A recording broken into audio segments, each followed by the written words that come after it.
মানুহ খোজ কাঢ়িব নোৱাৰা মানুহ খোজ কাঢ়িব পৰা হৈ দিছে আৰু তেনেকুৱা বহুত কেইটা সাকসেস ষ্টৰী আছে তো বাইদেউ আৰম্ভ কৰকচোন মানে প্ৰথম নমস্কাৰ মই জনুমেমৰ পৰাই ক্লাছটো লৈ বহুতখিনি সাকসেস হৈছো এক্সেস বাৰৰ সকলোকে নমস্কাৰ আৰু সকলোকে গুড মৰ্নিং জনাই আজি এটা ভিডিও স্টাৰ্ট কৰিলো মই জুনু ডেকাই যেটো এক্সেস বাৰৰ ওপৰত মই কিছু ভিডিও দি আহিছো আৰু আপোনালোকে বহুত বেছি সহায় দিছে আৰু এক্সেস বাৰে আপোনালোকৰো যি সকলে শিকিছে বা সেশন লৈছে আপোনালোকৰ জীৱন নিশ্চয় সলনি হৈছে তেনেকৈ এটা ষ্টৰী আপোনালোকৰ মাজলৈকে লৈ আহিছো এক্সেসৰ ওপৰত যেটো মই মংগলদৈ গৈ আহিছিলো আৰু তাৰে বাইদেউ এগৰাকী আজি 6-7 মাহ আগতে এক্সেস বাৰ শিকিছিলে শিকাৰ ওপৰত তেওঁ জীৱনটো অকনমান কেনেকৈ পৰিৱৰ্তন হ'ল আৰু তেওঁনো কাক কেনেকৈ সাকসেস কৰিলে হেয়া আপোনালোকক দেখাম এই ভিডিওটোৰ জৰিয়তে তথাপিও তা ভিডিওটো আৰম্ভ কৰাৰ আগতে আহি থকা ক্লাছ কেইটা আপোনালোকক জনাব বিচাৰিছো মই ৰিসেন্টলি গৈ আছো 20 তাৰিখ নগাঁও 22 তাৰিখ গৈ আছো তিনিচকিয়া থাকিম যি সকলে মোৰ লগত ক্লাছ কৰিম বুলি ভাবি আছে সোনকালে ৰেজিষ্টাৰ কৰিব পাৰে ৰেজিষ্ট্ৰেচন চলি আছে আৰু 23 তাৰিখ থাকিম ডিব্ৰুগড় আৰু 24 তাৰিখ থাকিম মই শিৱসাগৰ 27 তাৰিখ থাকিম মই পাঠশালা 28 তাৰিখ থাকিম মই বঙাইগাঁও আৰু 1 মাৰ্চত থাকিম মই বাইহেটা চাৰিআলি যি সকলে মোৰ লগত ক্লাছ সেশন লম বুলি ভাবি আছে যোগাযোগ কৰিব আৰু তাৰে মাজতে মই গুৱাহাটীতে থাকিম যিকিটা ডেট আপোনালোকক ঘোষণা কৰা নাই আৰু গুৱাহাটীৰ বাবে আপোনালোকে ক্লাছ বা সেশন যদি কিবা লব বিচাৰে তেতিয়া হলে মোক যোগাযোগ কৰিব পাৰিব আৰু বলক ভিডিওটো দেখুৱাও তাৰে আগতে এক্সেস শিকক জীৱন সাকসেস কৰক বলক নমস্কাৰ আজি মোৰ মংগলদৈত এক্সেস বাৰৰ ক্লাছ আছিল বাইদেউ আহিছিলে মোক লগ কৰিবৰ কাৰণে আৰু এয়া বাইদেউ মোৰটা প্ৰথম মংগলদৈৰ ষ্টুডেন্ট আছিল মংগলদৈত প্ৰথম শিকিছে তেওঁৰ লগত আৰু 5-6 জন আছিল একেলগে তেওঁলোকে শিকিছিলে মোৰ ওচৰত সেপ্টেম্বৰতে আছিল প্ৰথম উইকতে তেনেকুৱাতে শিকিছিলে মংগলদৈত আৰু তেওঁ আজি মোক লগ কৰিব আহিব বহুত দিনে ট্ৰাই কৰি আছিল যেটো মংগলদৈত আহি থকাই হয় কিন্তু আজি ফাইনালি মিলি গল আৰু বাইদেউ বহুত কেইটা সাকসেস ষ্টৰী লৈ আহিছে বাইদেউ ফোনতে মোৰ আগত বহুত কেইদিন কৈছে শুনি মোৰ বহুত ভাল লাগিছে ভাবিছো আজি বাইদেউক আপোনালোকৰ মাজত দুই এটা ক'ব বিচাৰিছো যেটো বাইদেউৰ ইমান ধুনীয়া সাকসেস ষ্টৰী আছে ন মানুহ খোজ কাঢ়িব নোৱাৰা মানুহ খোজ কাঢ়িব পৰা হৈ দিছে আৰু তেনেকুৱা বহুত কেইটা সাকসেস ষ্টৰী আছে তো বাইদেউ আৰম্ভ কৰকচোন মানে প্ৰথম নমস্কাৰ মই জনুমেমৰ পৰাই ক্লাছটো লৈ বহুতখিনি সাকসেস হৈছো এক্সেস বাৰৰ এতিয়া মই মানে প্ৰথম মানে বাইদেউৰ পৰা শিকি যায় মই ঘৰৰ মানুহখিনিক ট্ৰাই কৰিলো তাৰপিছত মোৰ বাইদেউৰ ছোৱালীজনী তাই মানে দিল্লীত থাকে তাই দিল্লীৰ পৰা অহাৰ পিছত মানে তাই খোজ কাঢ়িব নোৱাৰা হ'ল আৰু ভৰিৰ বিষ হৈ গ'ল এনেকে নোৱাৰোতে মই সেশন দি থাকিলো সেশন দি বাইদেউ মানে কৈছে দি থাক মানে হেৰিয়ে হৈ যাব ভাল হৈ যাব সেনেকে ইউনিভাৰ্সত প্ৰে কৰি দি তাৰপিছত বাইদেউৰ ছোৱালীজনী মানে এমাহ পিছত খোজ কাঢ়িব পৰা হ'ল আৰু মানে বাইদেউ ছোৱালীজনী 5 মাহ মানে দিল্লীৰ পৰা আহি ঘৰত আছিল আৰু খোজ কাঢ়িব পৰা নাছিল তেওঁ ডক্টৰৰ চিকিৎসাও লৈছিলে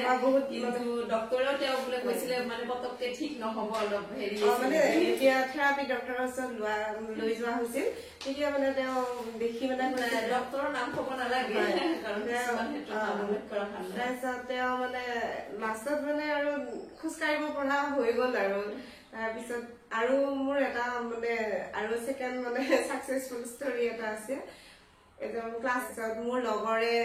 মানে ছোৱালী মানে টিউটাৰ এজনী আৰু তেওঁৰ ল'ৰা ক্লাছ 7ত পঢ়ে তাৰপিছত ৰাতি মানে ল'ৰাজনে শুব নোৱাৰে আৰু পঢ়াত অমনোযোগ আৰু ভয় ৰাতিটো মানে মাকে মোক কয় চকু মেলি থাকে ৰাতিটো ভয়তে মানে কপি থাকে এনেকে কতো ওলাব নোৱাৰে মাক নহলে থাকিব নোৱাৰে তাৰপিছত মোক কেনেকে ক'লে আৰু থেৰাপিটো এক্সেস বাৰৰ থেৰাপিটো দিয়াৰ কথা মই যেতিয়া থেৰাপিটো দি দিলো তাৰপিছত ল'ৰাজনে এতিয়া মানে পঢ়াত মনোযোগ হৈছে আৰু মানে টোপনি ভালকে আহিছে এতিয়া মাকে মানে মোক সদায় কয় আৰু ভয়টো কমিছে এতিয়া মানে ভাল হৈছে তেওঁতো মাকে মানে কৈছিল চাই মানে দেখাম বুলি কৈছিলে কিন্তু এতিয়া ইয়াৰে থেৰাপিটো লৈ মানে বহুত সাকসেস হৈছে সেইটোৱে সাকসেস হ'বই হয়তো আৰু আপুনি কোনোবা দেওৰ মোৰ হেৰি হয় এই মানে দেওৰ হয় তেওঁ মানে এনেকে এক্সিডেন্ট এটা হৈছিলে দিল্লীত তাৰপিছত লগৰজনটো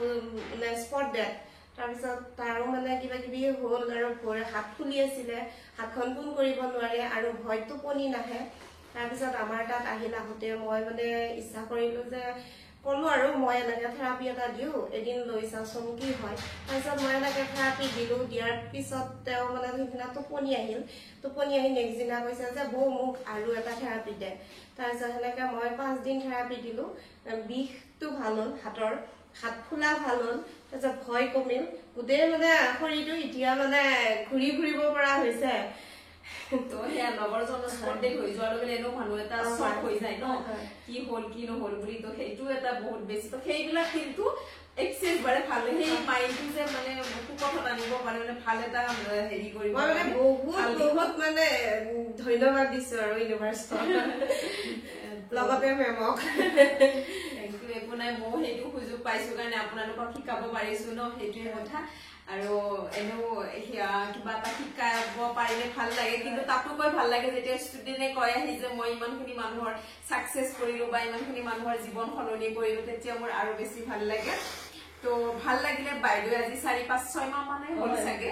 5-6 মাহৰ ভিতৰতে ইমানখিনি আগবাঢ়িছে আৰু তেওঁ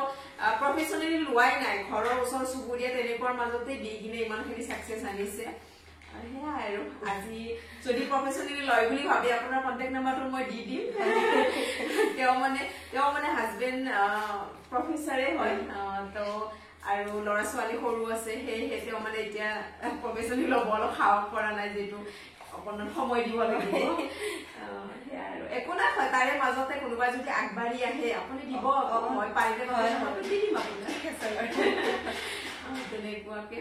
তো মংগলদৰে হয় তেওঁ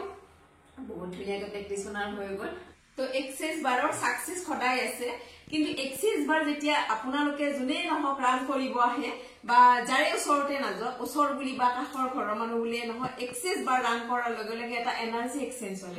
সেইকাৰণে এক্সেছ বাৰ সেশন লোৱাৰ পিছত কেতিয়াও মানে এনে দিব নালাগে এইটো বোথ সাইড কাম কৰে আপুনি যে এনাৰ্জিটো দিছে আপোনাৰো কাম নহ'ব তেখেতৰো কাম নহ'ব তো সেইকাৰণে এনাৰ্জি চাৰ্জ যেহেতু আমাৰ থাকে আৰু গুগলত আমাৰ ধৰা বন্ধা আছে ইণ্ডিয়াৰ হিচাপত এনাৰ্জি চাৰ্জ আমাৰ 2000 মিনিমাম ল'ব লাগে যদি ওচৰ চুবুৰীয়া বা আপোনাৰ ৰিলেটিভ বুলি হ'লে কোনোবা আহে আপোনাৰ সেশন ল'ব হয়তো ইমানখিনি দিব পৰা নাই বা তেওঁলোকৰো ছাকচেছ হ'ব লাগে বা ভাল হ'ব লাগে আপুনিও বিচাৰিছে তেতিয়া আপুনি দয়া কৰি দিছে কিন্তু এনে কাকোৱে নিদিব সেইকাৰণে কৈছো যে এনাৰ্জি চাৰ্জ নোলোৱাকে বা নিদিয়াকে এক্সেছ বাৰ সেশন লোৱাটো একদম উচিত নহয় যিটো এনাৰ্জি দিয়ে আমাৰ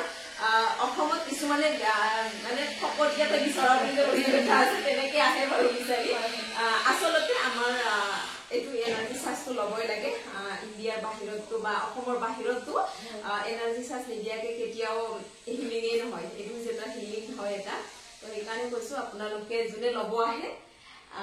এনাৰ্জি চাৰ্জ এটা পে কৰিব তাৰপিছত চাব কিমান ছাকচেছ তো সেয়েহে কৈছো যাৰ ওচৰতে নলওক এনাৰ্জি চাৰ্জ দিব আৰু আপোনালোকে চাব জীৱনৰ ছাকচেছ কিমান